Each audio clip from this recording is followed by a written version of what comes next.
계속 오늘 이제 여호수아서를 말씀을 끝나고 이제 예배에 대해서 함께 말씀을 나누고 있습니다. 예배가 있는 곳으로 가라라고 하는 말씀으로 이 시간 말씀을 함께 나누려고 합니다. 예배가 있는 곳으로 가는 인생과 예배가 없는 곳을 찾아가는 인생의 삶은 놀랍게도 처음에는 예배가 없는 곳을 찾아가는 인생의 삶은 육신적으로는 즐거워 보일지라도 결론은 멸망인 것을 우리는 보게 됩니다. 그래서 성경에 보면은 예배가 없는 곳으로 가던 인생들이 어떤 고난과 환난을 당하는가를 볼 수 있고, 또 반면에 예배가 있는 곳을 예배 자리로 찾아 나서는 인생의 삶을 하나님이 어떻게 이끄시고 보호해 주시는가를 우리에게 말씀하고 있습니다. 누가복음 10장 30절에 보면은 우리 주님께서 이런 말씀을 하세요. 어떤 사람이 예루살렘에서 여리고로 내려가다가 강도를 만났다라고 이야기합니다. 물론 그것에서는 한 사람이 실제 그 사람이 있었던 것은 아닙니다. 그러나 그 당시에 보편적으로 여리고에서 예루살렘에서 여리고로 내려가던 길목에 그 중간에 보면은 아골 골짜기라고 하는 험악한 골짜기를 통과해야 되는데, 그곳에서 강도들이 종종 출몰을 해서 많은 사람들이 있는 거 다 뺏기고 거반 죽게 되는 그런 일들이 종종 일어났습니다. 그래서 주님은 비유로 그 예루살렘에서 여리고로 내려가다가 한 강도 만난 사람에 대해서 이야기를 하고 있었던 거죠. 또 우리가 아시는 것처럼 창세기에 보면 야곱이 그 형 에서를 피해서 애굽으로 이 바단 아람으로 도망가다가 밤중에 그가 모여서 하나님과 잠을 자잖아요. 그러다가 그가 베델에서 꿈을 꿉니다. 그리고 하늘문이 열리고 사닥다리가 놓여져서 오르락내락하는 그 모습을 보면서 그가 일어나서 거기에 돌베개를 세워놓고 기름을 부으면서 하나님께 서원하잖아요. 하나님이 나를 지켜주시고 무사히 돌아오게 하시면 내가 이곳에 예배 제단을 쌓고 내가 이곳에서 하나님을 섬기면서 살겠습니다. 이렇게 기도를 합니다. 근데 20년이 지난 다음에 그가 본 고향으로 돌아오고 형 에서와 화해를 하고 나서 그가 이걸 잊어버리잖아요. 그리고 예배가 있는 곳이 아니라 예배가 없었던 세겜 땅에 가서 그곳에 머물다가 그곳에서 그 자기의 딸이 사랑하는 애동 딸이 강간을 당하잖아요. 그리고 나서 그 오빠들이 그 세겜의 모든 남자들 전부 다 죽여버리잖아요. 그리고 나서 그가 다시 이 베델로 올라가서 그곳에서 예배가 회복될 때에 하나님께서 그에게 복을 주셨다. 이렇게 말씀합니다. 또 여기에 보면 우리가 아시는 것처럼 룻기서에도 그러잖아요. 룻기서에 보면은 엘리멜렉이라고 하는 사람이 그 베들레헴에서 흉년이 드니까 그곳에 떠나서 가는데 어디로 가죠? 모압 지방으로 가잖아요. 종종 이렇게 설교하다가 보면 이렇게 가물거릴 때가 있습니다. 모압 지방으로 내려갑니다. 그러다가 그곳에 가서 전부 다 잃잖아요. 그리고 다시 그가 예배로 회복의 자리에 올라갔을 때 하나님께서 그를 통해서 가문을 다시 일으켜 세워주는 그런 모습을 보게 됩니다. 또 오늘 본문의 말씀에도 그렇습니다. 똑같이 예배자로 출발했던 한 인생 중에 조카 롯이라고 하는 이 사람이 나갔다가 결국은 그 출발은 작은아버지를 따라서 가나안 땅으로 이렇게 나와왔기는 왔는데 결국 그 인생은 자꾸 세상 것을 바라보고 세상 것을 향해 나가다가 예배 자리로 나가는 것이 아니라 예배가 없는 곳, 하나님이 계시지 않는 곳, 예배가 무너진 바로 소돔성으로 그가 내려갔다가 있는 모든 걸 다 상실해버리고 맙니다. 그러면 예배가 회복된 자와 예배가 회복되지 못한 자들의 삶에서 보면은 세 가지를 잃고 세 가지를 얻게 되잖아요. 우리가 계속 우리 나이스크니안들에게 나이스크에서 강조하고 있는 것이 바로 그거지 않습니까? 예배가 회복된 사람에게는 첫째는 토지, 기업이 회복되고 유업과 유산을 받게 되잖아요. 그러니까 아브라함이 예배 자리로 나갔을 때에 하나님께서 그에게 토지의 기업을 주시잖아요. 근데 아시는 대로 그 룻도, 그러니까 롯도, 그 다음에 엘리멜렉도 예배 자리에서 떠나갔을 때 있었던 토지의 기업을 다 잃어버렸던 것을 우리는 보게 됩니다. 그러나 롯의 가정에도, 룻의 가정에도 보면은 그가 다시 예배 자리에 나왔을 때에 다시 토지의 기업, 유산과 유업을 얻게 되는 것을 우리가 보게 되죠. 그 다음에 또 두 번째는 교제의 기업. 하나님과 교제를 잃어버리잖아요. 그런데 예배가 회복된 자는 하나님과 교제의 기업을 얻게 되는데 뭐라고 말씀합니까? 다윗이 하나님 앞에 예배가 온전한 예배자로서니까 하나님이 뭐라고 말씀합니까? 사랑하는 다윗과 하는 모든 걸 의논하시겠다라고 이야기합니다. 그리고 이 데살로니가전서에도 마지막에 주님이 오실 때에도 믿음의 사람들에게 예배가 회복된 자들에게는 마지막 때에 하나님이 의논하시겠다. 그에게 말씀하시겠다라고 이야기하고 있는 것입니다. 그래서 예배가 회복된 자에게는요, 교제의 기업을 회복하게 되고 예배가 무너져버린 자는 하나님과의 교제가 단절된다는 것이죠. 또 아시는 것처럼 세 번째는 생명의 기업을 우리가 얻게 되잖아요. 그러나 반대로 예배가를 잃어버리면 생명의 기업을 놓쳐버리는, 그래서 우리가 이게 성경 전체의 세 가지 역사를 이루잖아요. 에덴 동산에서부터 시작해서 에덴 동산에서 예배가 무너지니까 토지의 기업, 교제의 기업, 생명의 기업을 상실하게 됩니다. 그러나 다시 예배가 회복되면은 세 가지 기업이, 축복이 유업과 유산으로 우리에게 주어지는 것입니다. 자, 오늘 본문의 말씀을 보면은 그 시대마다 하나님이 침묵한 시대들이 있었어요. 이 노아 홍수 이후에 그의 노아의 가족들이 흩어져 살면서 그 다음부터는 하나님이 침묵을 하시잖아요. 아브라함 때까지 침묵을 하세요. 그전에는 물론 간간히 하나님을 섬기는 자들이 있었죠. 그런데 그 모든 백성들이 전부 다 죄악 가운데 살면서 하나님의 침묵으로 인해서 어떤 그저 그냥 하나님 없이 살아가던 인생들에게 어느 날 갑자기 아브라함에게 하나님 찾아오시잖아요. 그래서 아브라함을 통해서 복음의 역사가 시작되는, 하나님의 생명의 역사가 시작되는 사건이 창세기 12장입니다.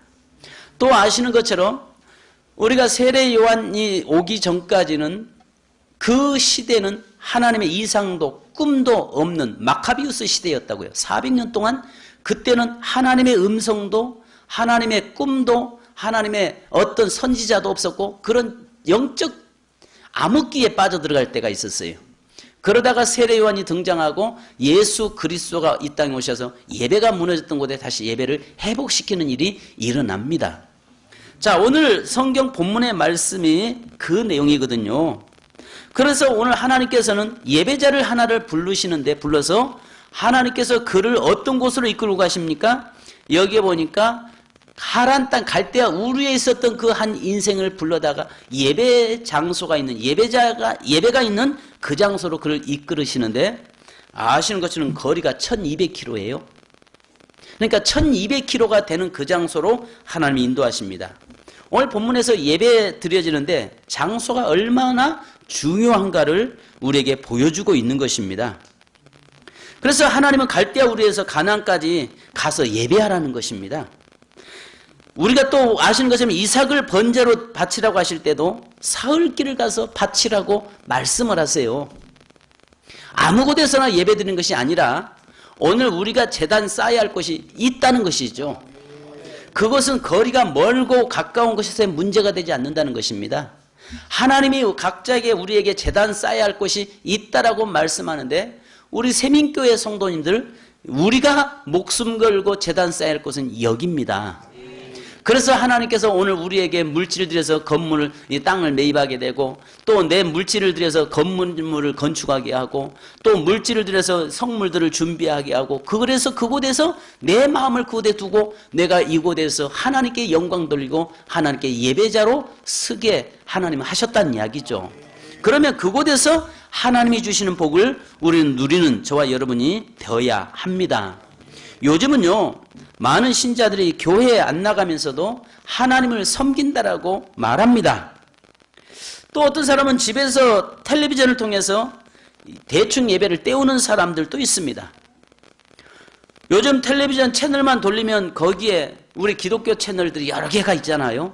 거기서 내가 구매 맞는 목사님 설교 들으면서 예배를 드리고 있는 사람도 많습니다. 또 어떤 사람들은 대전에도 보면 약 한 통계가 나오는 게 3만 명 정도가 교회를 선택하지 않고 돌아다니면서 예배드리고 있는 그런 사람도 있다는 것입니다. 또 어떤 사람들은 기분 나쁘면 교회 나가서 예배드리고 기분 좀 나가고 기분 나쁘면 나가지 않는 바로 그런 모습을 보죠. 또 어떤 사람들은 이런 교만 떠는 사람도 있습니다. 교회가 나갈 교회가 없고 예배 드릴 교회가 없고 내가 존경할 목사가 없다라고 이렇게 이야기합니다. 여러분 이것처럼 교만한 자가 어디 있겠습니까? 이렇게 이것처럼 교만한 사람이 어디 있어요? 내가 교회 나갈 교회가 없다. 여러분 내가 예배 주체자가 아니잖아요. 그러니까 내가 예배를 받는 자가 아니잖아요. 우리는 어느 곳이든지 주의 피값으로 세워진 교회라면 그곳에 나가서 내가 나의 삶을 온전히 드리고 예배자로 쓰는 거지 나갈 교회가 없다고요? 지가 하나님보다 더 높습니까? 그럴 수는 없는 것입니다. 자기가 어떤 본받을 교회가 없다고요? 자기가 얼마나 의로운데 그렇습니까? 교회는요 여러분 죄인들이 모여있는 곳입니다. 믿습니까?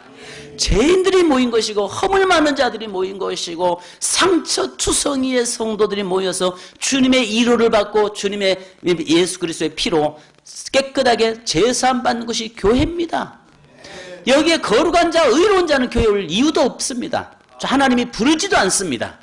그러나 하나님은 죄인들을 불러서 이곳에 정해놓은 장소에서 예배드리게 하신 줄 믿으시기 바랍니다. 여러분 참된 예배의 평가는 내가 내리는 것이 아니거든요. 하나님이 내리시는 것입니다. 내가 감동적이고 정말 분위기 좋으면 정말 은혜로운 예배입니까? 그럴 수는 없는 것입니다. 여러분 내게 눈물 흘리면 그것이 예배 은혜 받은 것입니까? 그럴 수는 없다는 것입니다. 이 말이 무슨 말이냐면 여러분 이해를 하셔야 할 게 내가 참된 예배자로 하나님 앞에 서 있을 때 하나님 내게 눈물을 주시고 기쁨을 주시고 감격을 주시고 여러분 그 예배 속에서 하나님의 임재를 경험하는 것입니다. 우리는 그렇게 하든 하지 않아도 여전히 우리는 예배자로 서야 됩니다. 때로는 하나님이 침묵하실지라도 하나님께서 침묵하실지라도 여전히 우리는 예배 자리에 서서 하나님 앞에 온몸으로 찬양하고 예배 드려야 됩니다. 아멘. 대부분 많은 사람들이 내가 어떤 기분에 따라서 예배가 은혜롭다, 은혜롭지 못하다 이런 경우 참 많습니다. 그러나 그것을 뛰어넘어서 오늘 하나님이 임재하시든 안 하든 하나님이 받으시든 안 받으시든 우리는 최선을 다해서 나의 삶을 예배자로 쓰는 그러면 당연히 하나님은 예배를 받으시죠. 자, 그렇다면 오늘 본문의 말씀을 보면은 진정한 예배자는요 익숙한 것과 작별에서부터 시작된다는 것입니다. 1절에 보면은 예배를 아브라함이 갈대아 우르에서 75년을 살아왔어요. 그 아브라함의 직업이 뭡니까? 하는 일이요 우상장사였잖아요. 우상을 깎아서 그걸 팔아서 생계를 유지하고 사는 사람이었잖아요. 눈 뜨면 하는 일이 그 일이었고 75년 동안 자기가 살고 있는 고향 땅에서 그렇게 살아왔던 사람 아니겠습니까? 그러나 하나님은 그를 75세 된 그를 예배자로 부르기 위해서 그를 불러내거든요. 그러면 진정한 예배자는 익숙한 것과의 작별에서부터 시작된다는 사실을 인식하셔야 돼요. 왜냐? 이 말이 무슨 말이냐? 예배를요 늘 드리다 보면요 나도 모르게 타성해져 버릴 수 있어요. 그죠? 예배를 늘 드리다 보면 주일날 되면 주일이니까 교회에 나와서 앉아 있을 수 있단 말이죠. 그게 정말 우리가 익숙해져 있어요. 근데 그 익숙해져 있는 그것에 대해서 습관화가 돼서는 안 된다는 것입니다. 항상 늘 생각해야 할 것이 예배는 이전에도 없었고 이후에도 없는 유일한 예배입니다. 이 시간 이 예배가요 내 생에서 유일한 예배입니다. 요즘 뭐랄까 우리나라 건국 이래 최대 휴가라고 하대요. 이런 예가 없다고 합니다. 아 주위에서 보니까 전부 뭐 외국으로 다들 나가는데 가만히 보니까 외국 못 나가는 나는 완전히 바보 같은 느낌이 들더라니까요. 어제도 한 두 부부가 목사님 두 부부가 저에게 인사로 왔어요. 그 사모님이 우리 교회 출신인데 인사로 왔어요. 그러면서 저한테 목사님 어디 안 가세요? 글쎄요, 지금 고민 중에 있습니다.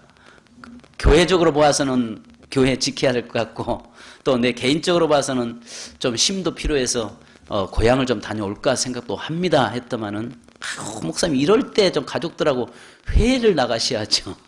그러면서 물어보면 보니까 한쪽은 대만으로 간다, 한쪽으로는 또 중국으로 간다. 그러면서 주위에 있는 사람들 다 외국 나간다고 막 그 자랑을 하고 그래요. 그래서 나만 뭐 어디 갈 곳 없는 사람처럼 이렇게 느껴지는 생각이 들더라고요.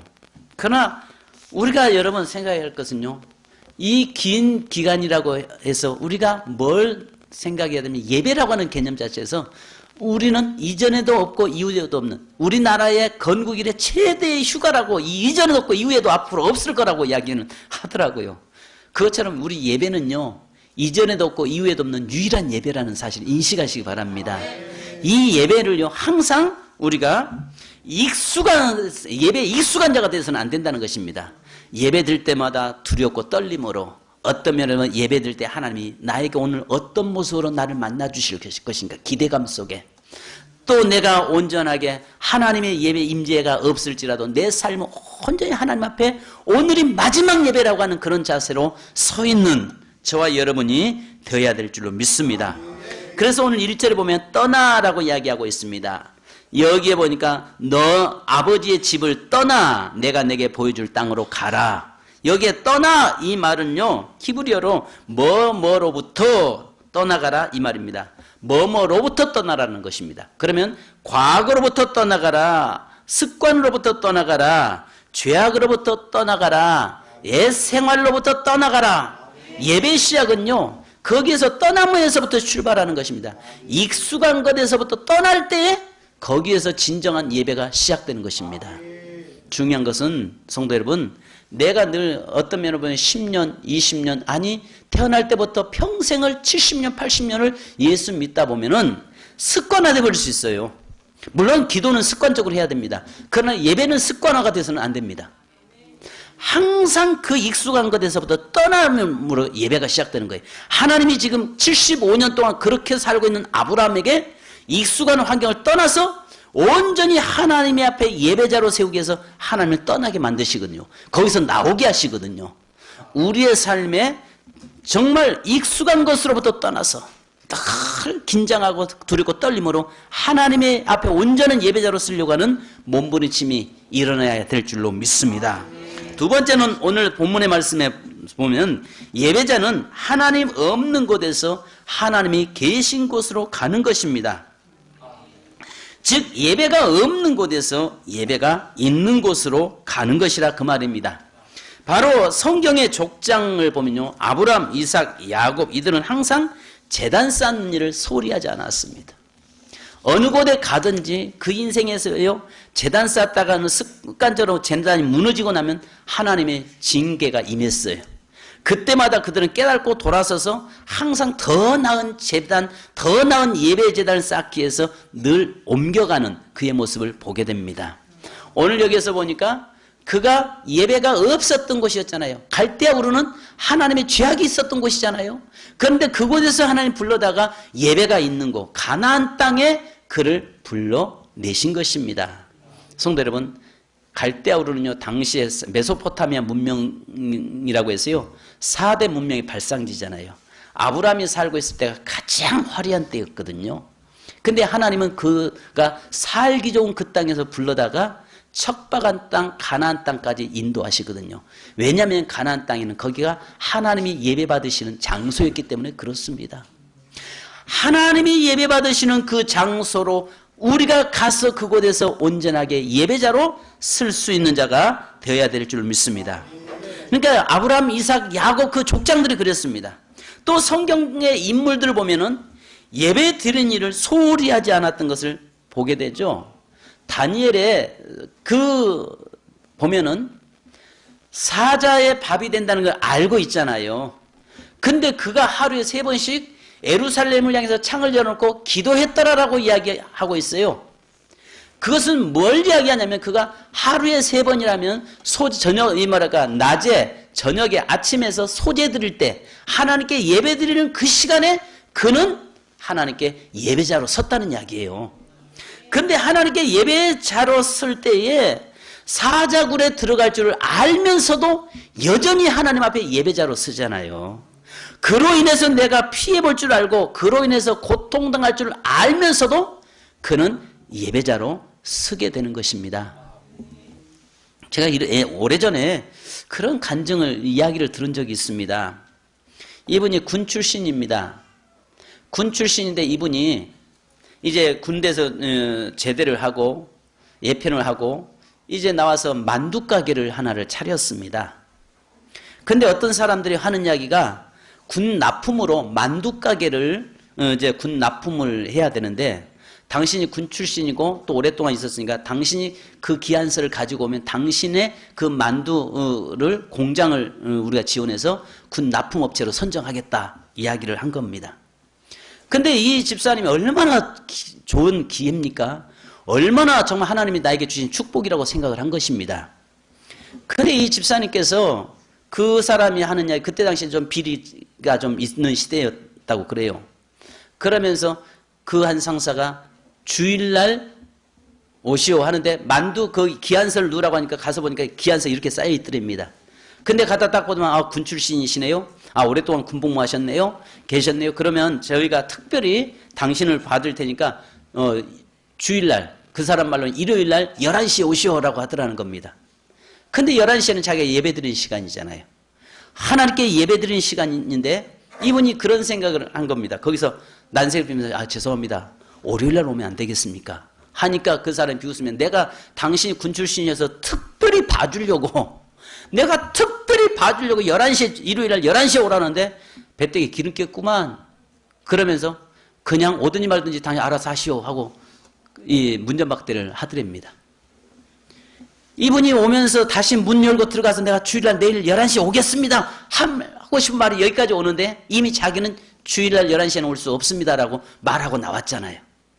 그러니까 그 나오면서 그 부대에서 그러니까 나오는 동안에 굉장히 갈등을 했다는 겁니다. 그리고 이미 물 건너갔다 생각하고 집에 와서 저녁 예배를 드리는데 이제 11시 예배 드리고 그 다음에 주일날이 됐잖아요. 주일날 11시 예배 참석하는데 온통 그 시간 11시면 만두가 군납하면은 이거 보장되는데 내 인생의 삶이 보장되는데 성공은 보장되는데 이 생각이 자꾸 들더라는 겁니다. 근데 예배가 드려지겠어요? 안 드려지겠어요? 예배 내내 목사님 말씀은 하나도 안 들어오고 11시 누가 됐을까? 11시 도대체 누굴까? 11시에 갈걸 이 마음이 계속 들더라는 겁니다. 그런데 나중에 그냥 예배도 안 드려지고 하니까 집에 가서 일찍 잠이나 자자고 그날 예배 끝나고자마자 집에 와서 그냥 들어놓고 잠 자버렸다고 합니다. 그런데 월요일날 전화 한 통에 드르릉 전화가 왔어요. 근데 낯익은 목소리 그 사람이 들립니다. 그러면서 하는 말이 오늘 10시까지 들어오시오 하더라는 겁니다. 아니 어제 누가 됐습니까? 라고 했는데 아니 어제 10시까지 들어오시라고 딱 끊어버리더래요. 그래가지고 무슨 일이라고 들어갔더만 하는 말이 이 사람이 당신 돌아가고 난 다음에 곰곰이 생각했는데 적어도 그렇게 확신 있게 이런 좋은 기회도 내려놓고 예배드리겠다라고 이야기하는 이 사람이라면 그 만두를 만드는데 거짓말을 속이지는 않을 거 아니냐. 음식 가지고 장난치지는 않을 것 같다. 그 마음이 들더랍니다. 그래서 마지막에 내가 당신의 업체와 계약하기로 했습니다. 할렐루야. 이게 하나님의 은혜 아니겠어요? 어제 인터넷 잠깐 보니까 이 부여에서도 그런 일이 있었더라고요. 한 분이 이렇게 이 부여 쪽에는 이제 토마토나 딸기 이런 농사를 많이 짓는 곳이잖아요. 근데 하우스 안에 짓는데 나가서 보니까 꽃은 토요일날 보니까 꽃은 만개했는데 이것을 그 수정을 시켜주지 않으면 열매 맺을 수 없다는 겁니다. 근데 이건 그 꽃이 오래 못 가기 때문에 바로 필 때 수정을 시켜줘야 되는데 시켜줄 수가 없어서 그 다음날을 주일날인데 주일 예배를 무너뜨리면서 수정시킬 수는 없더라는 것입니다. 그리고 와서 기도하고 갔는데 이게 놀라운 일이 벌어졌는데 어디서 개미떼들이 왔는지 개미떼들이 잔뜩 가지고 꽃에 붙어가지고 보니까 자꾸 이 개미들이 수정을 하고 있더라는 겁니다. 여러분, 수정은 우리 생각할 때는 벌이 해야 되는 거 아니에요? 벌들이 하우스 안에 날아와서 할 수는 없잖아요. 그러니까 대부분 지금 이제 하우스 안에다가 벌통도 놓아서 벌들이 수정하게 하는데 그 일일이 그때 당시에는 사람들이 이렇게 수정을 했다는 겁니다. 그런데 이게 웬일입니까? 주일 예배에 나오면서 그것을 손해볼 걸 각오하고 나오니까 하나님이 개미떼들 보내서 그 개미에 달라붙었으니까 아, 이제 다 망했구나 생각을 했는데 나중에 알고 보니까 개미가 수정을 시켜가지고 그 해에 정말 하나님께서 축복하셨다라고 하는 이야기가 인터넷에 이렇게 나와 있더라고요.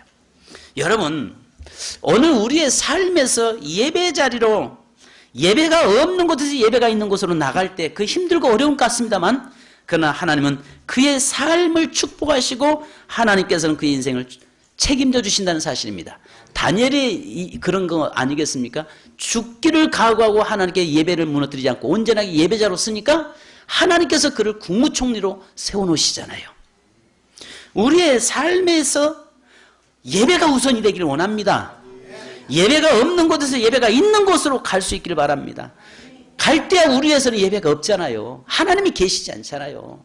물론 어디나 하나님은 다 계시겠죠. 그러나 예배 자리가 없잖아요. 그래서 하나님은 그를 가나안 땅까지 인도해서 그곳에 제단을 쌓게 하고 그런 온전한 예배자로 서려고 몸부림치면서 살아가는 모습을 우리는 보게 됩니다.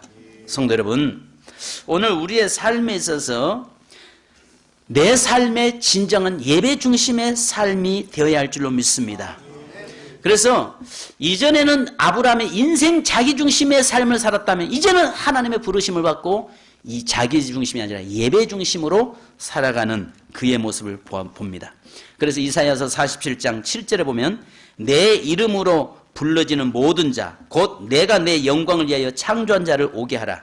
그를 내가 지었고 그를 내가 만들었느니라. 그러므로 만드신 목적은 예배드리게 하기 위해서 예배를 받으시려고 하나님이 우리를 부르시고 지으셨다는 사실입니다. 또 이사야서 43장 21절에 이 백성은 내가 나를 위하여 지었나니 나를 찬송하게 하려 함이니라 라고 말씀합니다. 사랑하는 성도 여러분, 오늘 저와 여러분이 참된 예배자가 되기 원합니다. 오늘 아브라함처럼 예배드리려고 1200km를 가잖아요. 예배드리려고 사흘 길을 가잖아요. 그래서 힘들어도 이번에 멀리 명절날 멀리 가더라도 와서 예배드리고 다시 가셔서 쉬어도 쉼을 가져도 가셔서 쉼을 갖기 바랍니다. 아멘. 아니 이번 명절날 아예 주일 빠지려고 작정하신 것 같습니다.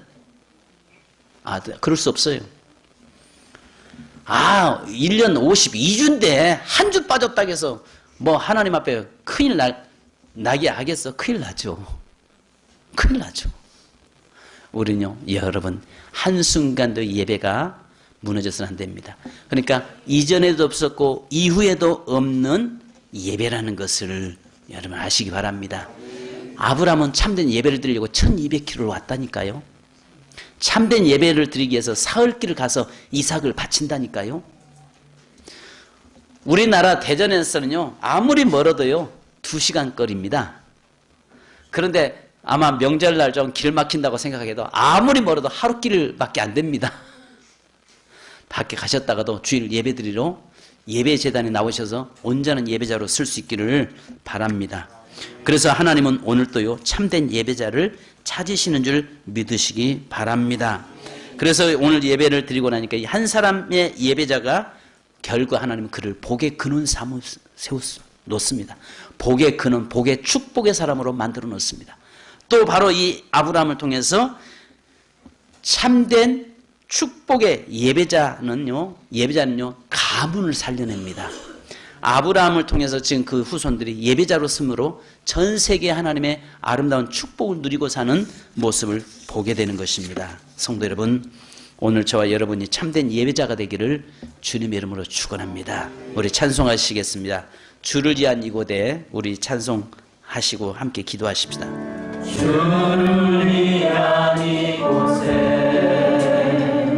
예배하는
아버지, 아브라함을 부르셔서 바로 그 참된 예배 자리로 인도하기에 1200km를 가게 하셨고, 그곳에서 하나님 온전한 예배자로 서게 하심에 진심으로 감사합니다. 바로 자기의 습관화됐던 것에서부터 떠날 때에 진정한 예배가 시작된 줄로 믿습니다.